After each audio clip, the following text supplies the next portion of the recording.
Joseph's College for Women Autonomous Vishakhapatnam. Welcome to St. Joseph's open web-based learning platform So eLearn for a soulful and enriching e-learning experience. Department of Commerce and Management, St. Joseph's College for Women Autonomous presents SMOOC, St. Joseph's massive open online course, Business Organization. Business Organization, Module 2, Promotion of Business, Chapter 2.4, Introduction to Business Entities. I, Mrs. K. Pratyusha, Assistant Professor, Department of Commerce and Management, St. Joseph's College for Women Autonomous, Vishakhapatnam.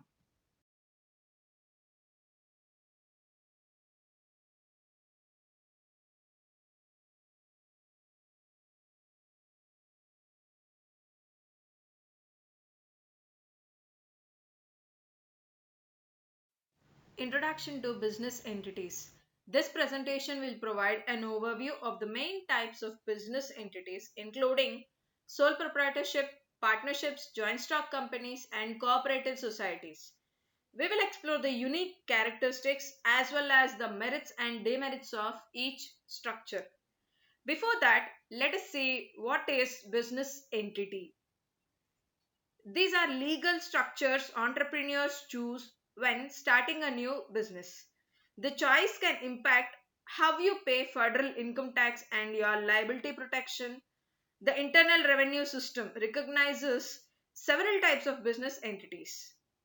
The term business entity describes any organization formed to conduct business. Most businesses operate under one of four primary business structures, which are sole proprietorship, partnership, joint stock companies, and cooperative societies. State laws govern business formation. This means the rights and obligations of business owners are set by the state that its legal home. Some business entities operate separately from their owners, like corporations and limited liability companies. These entities must be properly registered in their home state. Sole proprietorship and characteristics. What is a sole proprietorship? A sole proprietorship is a simple business structure where an individual owns and operates the entire company. This is the most common and straightforward type of business entity. The given key characteristics are single owner, unlimited personal liability, easy to establish and manage, flexible decision making. There is an example: a local bakery owner who is solely responsible for all business operations and decisions would be considered a sole proprietorship. A sole proprietor is someone who owns a business by themselves. For Internal Revenue System, their business income and personal money are the same. They report business profits and losses on their income tax return. Yet they don't have liability protection. This means if someone sues the business, the owner's personal assets might be at risk. The business with one owner or two, if the owner is married, which does not operate the business as a separate legal entity, is a sole proprietorship. A sole proprietorships are often used by self-employed. They operate as pass-through entities because the owner reports any income they earn on their personal tax returns. The owner will also be personally responsible for any liabilities the business incurs. Suppose an individual operating a business does not register it with the state as a different type of entity. In that case, the state will treat the business as a sole proprietorship for tax and liability purposes. Now, we will see the merits and demerits of sole proprietorship. Merits: simple setup, full control, easy tax filing, retain all the profits. Simple setup: its capital structure is very less and a single owner can control his own business, and it is very easy to file the income tax returns as their turnover is very less and they can retain all the profits by themselves. Demerits: unlimited personal liability, difficulty in accessing capital, reliance on owner's skills. Unlimited personal liability, which means the owner himself solely responsible for all the liabilities which they face. Difficulty in accessing the capital, reliance on owner skills. They completely depend on the owner of the enterprise only. The second form of business entities is partnership. We will see what is partnership and what are its key characteristics. What is a partnership? A partnership is a business structure where two or more individuals co own and operate the company, sharing their profits and losses, and take decisions mutually. The key characteristics are it contains multiple owners and they share liability and decision making ability, and established through a partnership agreement, which is also called as a partnership deed. Profits and losses distributed among the partners based on the agreed documents. Example: a law firm or accounting practice owned and operated by multiple partners would be considered a partnership. Merits and demerits of partnership. Merits: shared resources and expertise, easier access to capital, collaborative decision making. Coming to demerits: shared liability, potential for conflicts, limited lifespan, complex tax, and legal requirements. Joint stock company and its characteristics.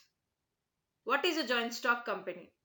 A joint stock company is a corporate business structure where ownership is divided into transferable shares, allowing investors to buy and sell partial ownership.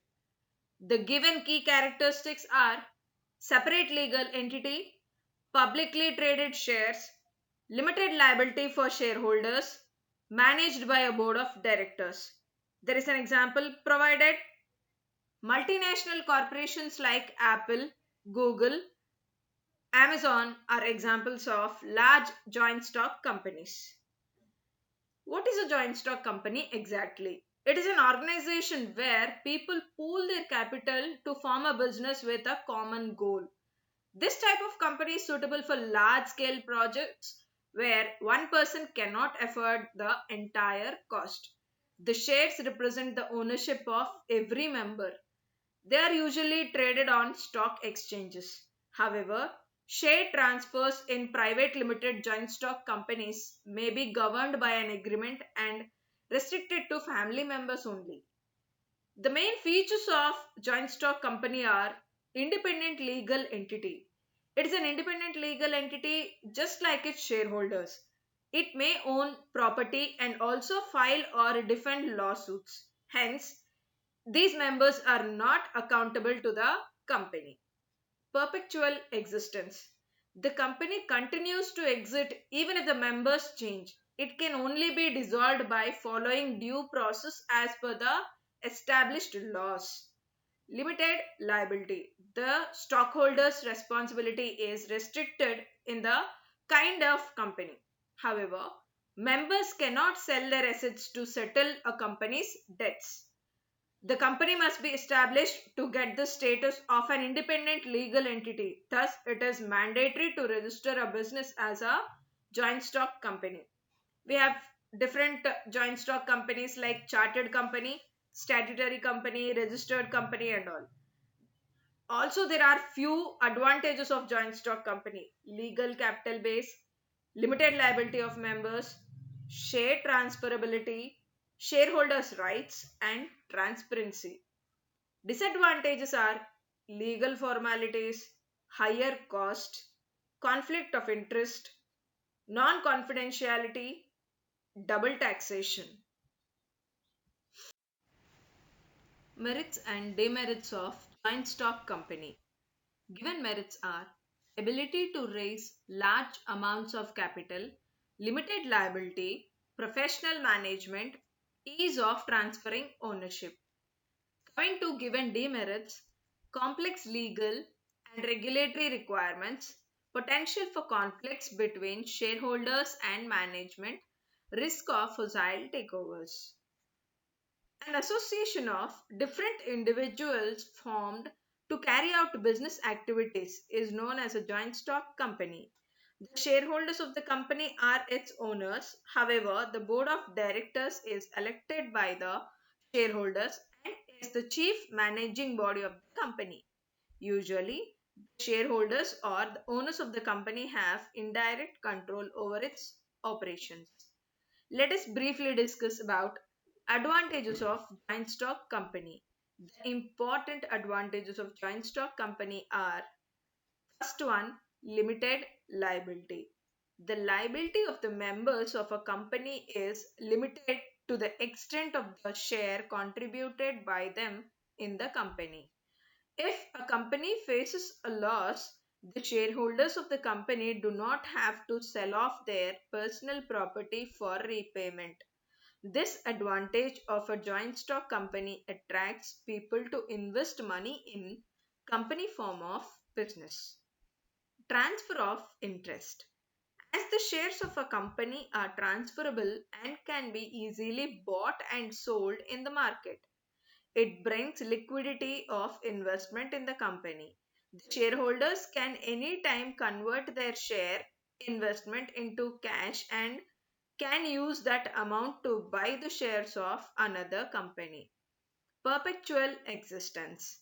As the company form of business has a separate legal existence from its members, it enjoys perpetual succession.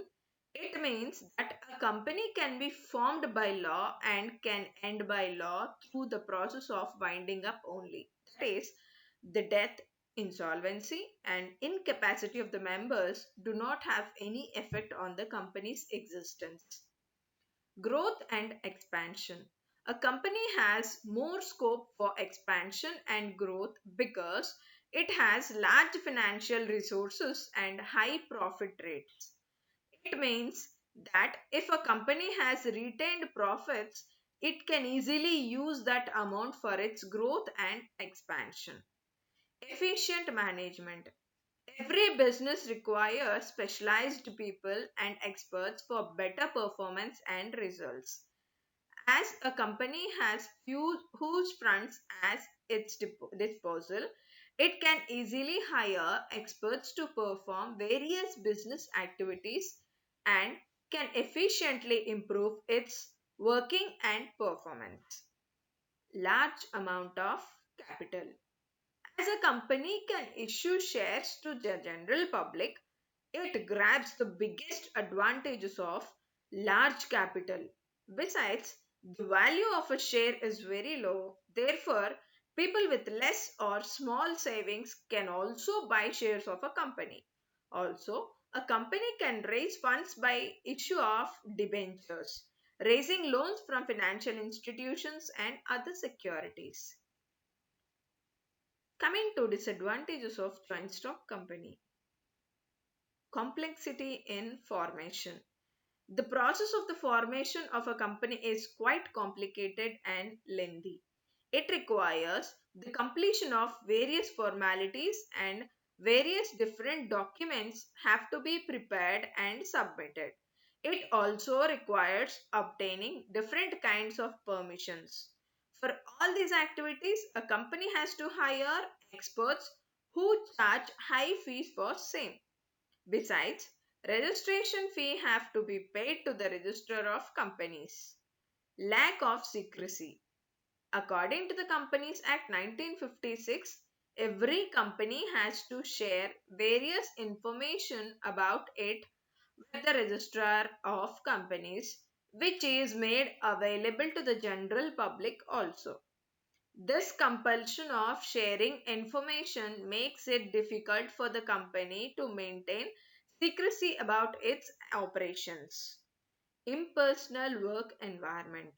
As a company is managed by hired professionals and experts instead of its owners, and the professionals get a salary in return, there is no direct relationship between the efforts and reward of the business activities. In other words, If there is an increase in the profit of a company, it will not increase the salary of the experts, which results in a lack of motivation and incentive for efficient performance. Numerous regulations. A company has to fulfill a number of formalities at different stages of the business, and if it fails to meet any of these formalities, it has to bear the penalty. It also has to file annual reports and return every year with the registrar of the companies, which involves a huge amount of money and time of the company. Besides, it also hinders the secrecy of the company as there is regular interface in the operations of the business. Delay in decisions. The important decisions in a company are taken after consulting with different people or discussing in the board meeting, which is a lengthy process. Also, once a decision is made, communicating the decision to every person at every level of the company is also a lengthy process. Therefore, making decisions and implementing them can delay things in a company. Conflicts in interest. Various groups of people, such as debenture holders, shareholders, directors, employees, managers, etc., are involved in the operations of a company, and every group has its own interest. It is not possible that every group's interest aligns with a decision, which can result in conflicts of interest between different groups. Cooperative society and characteristics. What is a cooperative society? A cooperative society is a business structure owned and controlled by its members who democratically participate in the society's decision making and profit sharing. The main key characteristics provided are member owned and controlled, democratic governance structure, profits distributed based on member participation, focused on meeting members' needs. There is an example: agricultural co ops, consumer co ops, and credit unions are common examples of cooperative societies. There are different types of business organizations. One such form is of cooperative society. Cooperative societies are formed with the aim of helping their members. This type of business organization is formed mainly by weaker sections of the society in order to prevent any type of exploitation from the economically strongest sections of the society. These need to be registered under the Cooperative Societies Act 1912 in order to function as a legal entity. Members of the society raise the capital within themselves. Coming to the characteristics: voluntary association. The membership of a cooperative society is voluntary in nature, which means it is as per the choice of people. Any individual can join the cooperative society and can also exit the membership as per his or her desire. The member needs to serve a notice before deciding to end the association with the society. The next main characteristic is open membership. The membership of a cooperative society is open to all. That is, membership is open to all irrespective of their caste, creed, and religion. Most important characteristics is registration. A cooperative society needs to get registered in order to be considered a legal entity.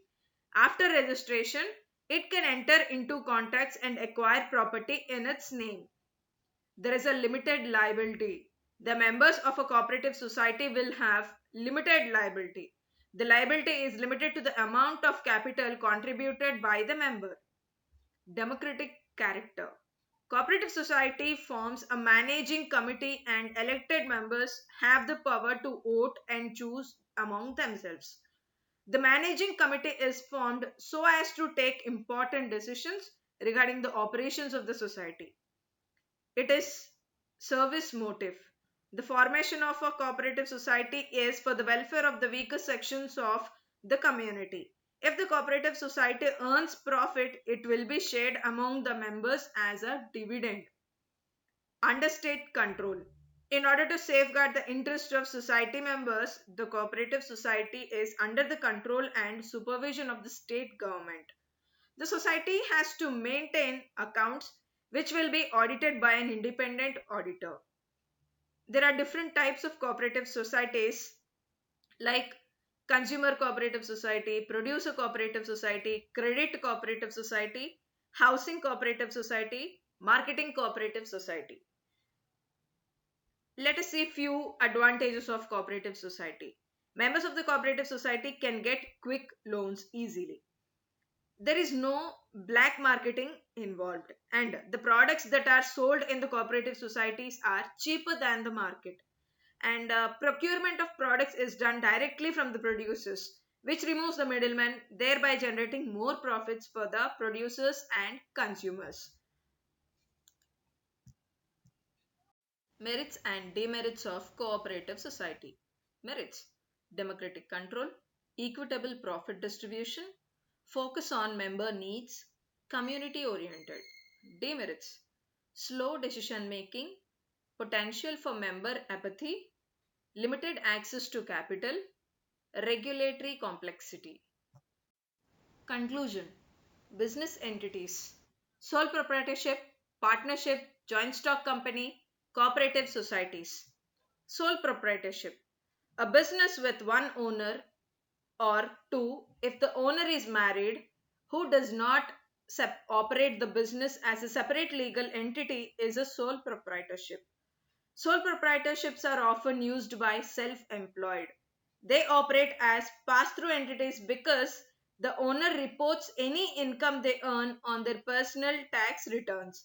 The owner will also be personally responsible for any liabilities the business incurs. A partnership is a business organization owned and operated by multiple people. These individuals agree to share their profits and liabilities.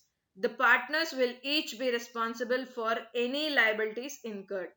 Partnerships are also considered pass through entities. This is because any income they earn is distributed directly to the partners. The partners then will pay the personal income tax. Joint stock company. Shareholders have a collective ownership in a joint stock company. Over time, joint stocks firms have become a good way of business organization. They can quickly obtain funds and attract new investments. This leads to the growth and innovation of the company. Hence, joint stock firms may continue to influence the business environment in the future. Understand how these companies work and the rules governing them if you are looking to invest in their stocks. Let's recap what we have learned. What is business and its types? Understand the characteristics of different business entities, demerits and merits of different business entities. Thank you.